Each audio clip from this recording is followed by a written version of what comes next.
महापालिका आणि इतर महानगरपालिकांची निवडणुका घोषित केलेली आहे आणि त्यानुसार यापूर्वी महायुतीच्या वरिष्ठ नेत्यांनी ठरवल्यानुसार आज महायुतीची बैठक या ठिकाणी आयोजित करण्यात आली होती आणि त्या बैठकीला माननीय मुख्य नेता एकनाथ शिंदे साहेबांच्या आदेशानुसार आम्ही सगळेजण या ठिकाणी उपस्थित आहोत। या ठिकाणी जसं अमितजींनी सांगितलं की महायुतीच्या माध्यमातून 227 ठिकाणी महायुतीचे उमेदवार लढवले जातील आणि ते विजयी कसे होतील याची व्यूहरचना आणि चर्चा आजच्या बैठकीत झाली।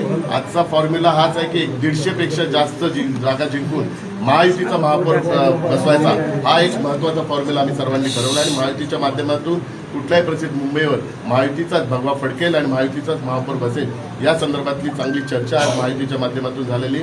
आमच्या सर्वात महत्त्वाचं प्राधान्य म्हणजे महायुती कशी जिंकेल आणि महायुतीचा महापौर कसा बसेल ह्या दृष्टिकोनातून आम्ही सगळेजण प्रयत्न करणार आहोत। जागांच्या बाबतीत आमचं कुठलाही मतभेद नाही, आमच्यात चांगला समन्वय आहे। आम्ही सर्वजण समन्वयाने आणि सामंजस्याने महायुती कशी जिंकेल या दृष्टिकोनातून संपूर्ण काम करणार।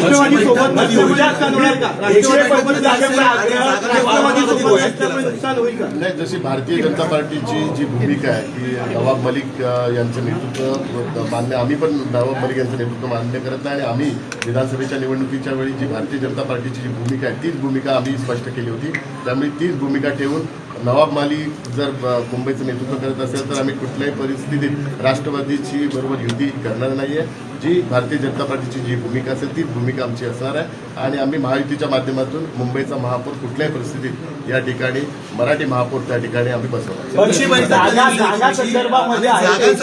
घोषणा तुम्ही करणार आहात किंवा बैठक आहे, आज ही पहिलीच बैठक आहे। जागांची घोषणा ही झालेली आहे। 227 जागांवरती महायुती लढणार आहे आणि 150 पेक्षा जास्त जागा या महायुती जिंकून मुंबईकरांचा महापौर हा मुंबईच्या महानगरपालिकेमध्ये विराजमान करण्याचा निर्णय मुंबईकरांनी केलेला आहे।